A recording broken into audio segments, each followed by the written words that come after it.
Drills! You don't have one, you need one. Drills! Sometimes they are boring. Drills! Gotta get one.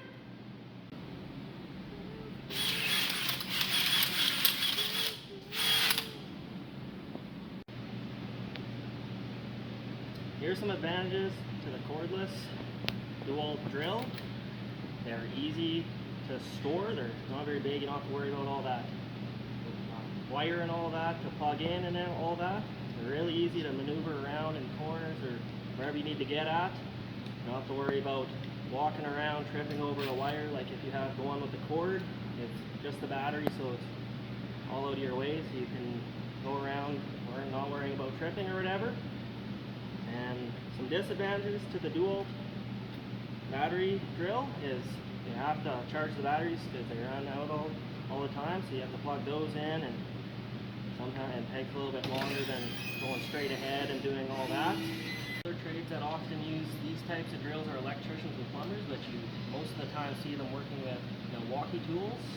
There isn't much difference in price between the cordless and corded. It's only about 10 bucks. The cordless is about $129 for a new one, and then the corded is about $139.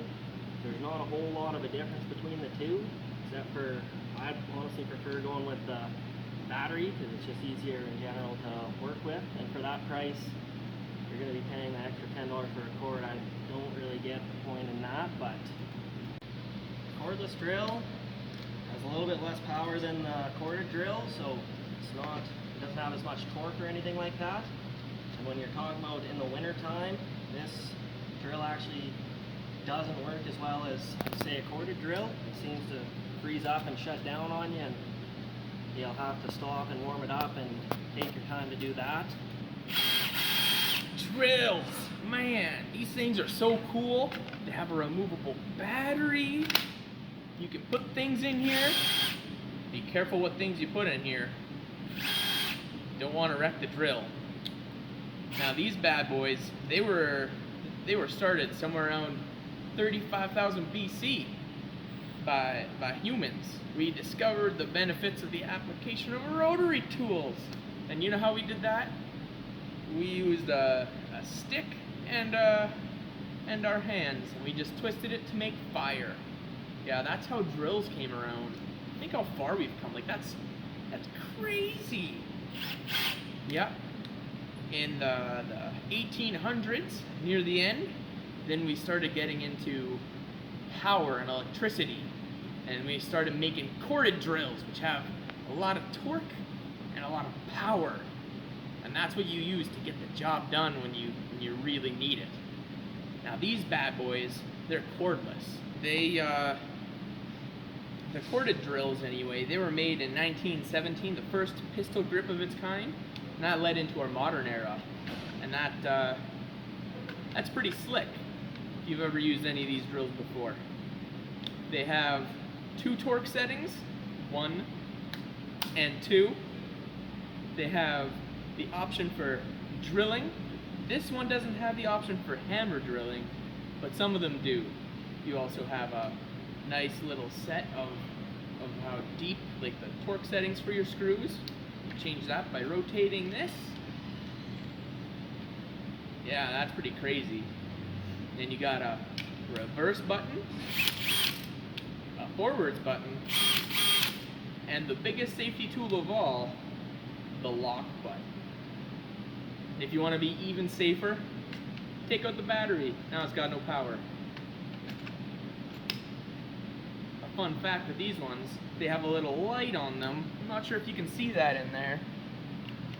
The drill has to be active. To tighten on a bit, you spin. I personally like to do it with power because then it's faster. You can also loosen up. The best way is to have it on lock and then spin it.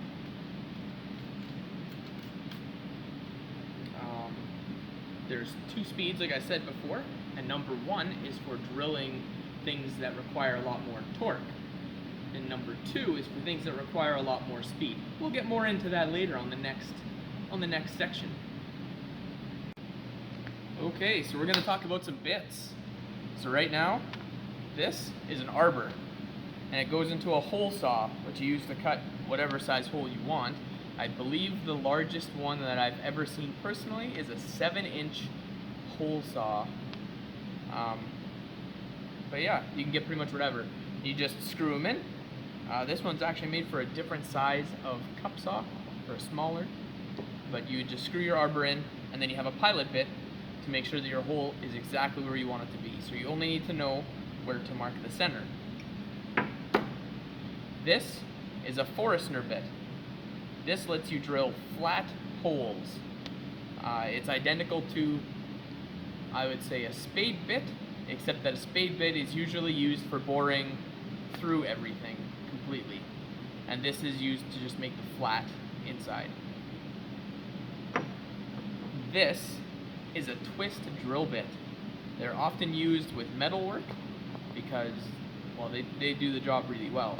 This one is not. This one is a wood, so it's used for boring, and it has a little point here that's a pilot, and it helps you just stay directly on track with where you're boring your holes.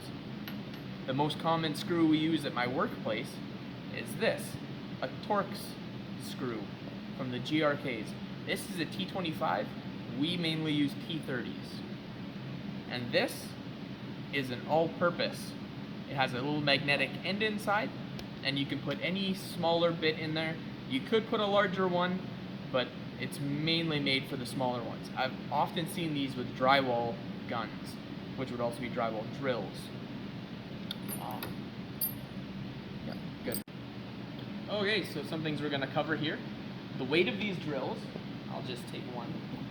The weight of these drills is not too bad. The battery makes it a little bit heavier. The corded ones are a lot lighter, but again, they have the cord attached. So the maneuverability thing is a really big issue. At least when you're working with a lot of guys, twisting cords and tripping over each other, it's not fun. Some of the other things are, it has a variable speed trigger. That means when you push it in, it changes speeds depending how far you push it in.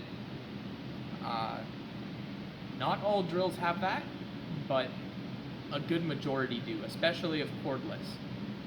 Available online or at your local hardware store, DeWalt and Milwaukee and Makita are the top brands. There are a lot of off brands. I do not suggest Black & Decker. Don't tell them. My favorite is Makita. That's what I use at work all the time. I've come to enjoy these 20 volt DeWalts. DeWalt and Makita are the most powerful out of the rest. I would say the top of the line for an impact driver, which is not quite a drill, but it is also a drill. But an impact driver, the top quality one, I would say would be the 3rd generation Milwaukee. I've seen those drive in 16-inch Torx. Here we're going to demonstrate how to bore a hole in the middle of this piece of plywood with a 9/16 spade bit. So first off, I'm going to mark the center of this piece of plywood. So here we're going to demonstrate how to bore a hole in this piece of plywood. So here we got a 9/16 spade bit. So first off here we're going to mark the center of the board. To mark the center of the board, he's taking the overall measurement from both diagonals, and he's going to make a mark directly in the center.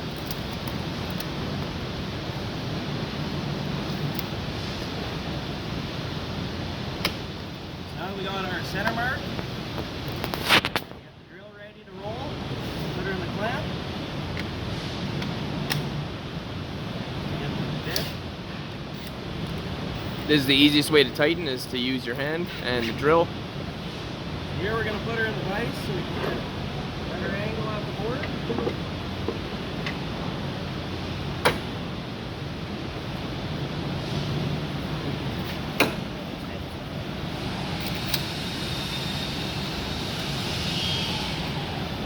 And we're going to put the tip right in the center of the board. The pilot. Pilot. There we go. Go through.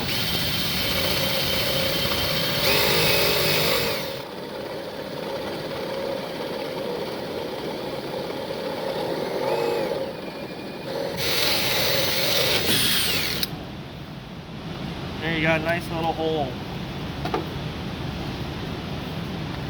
Good. He's drilling a hole from both sides.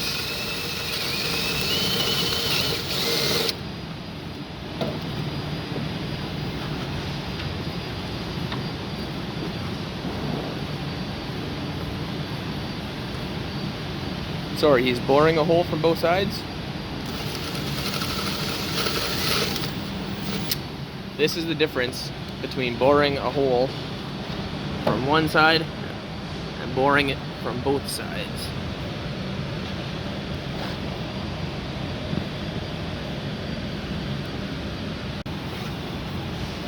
If you want to do a nicer hole, then you have to go from both sides to make sure that you don't damage the other side, like so it doesn't break out.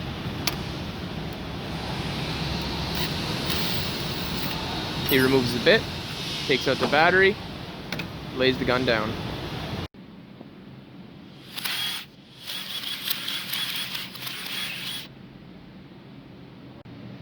Drills, drills, gotta get the drills, drills.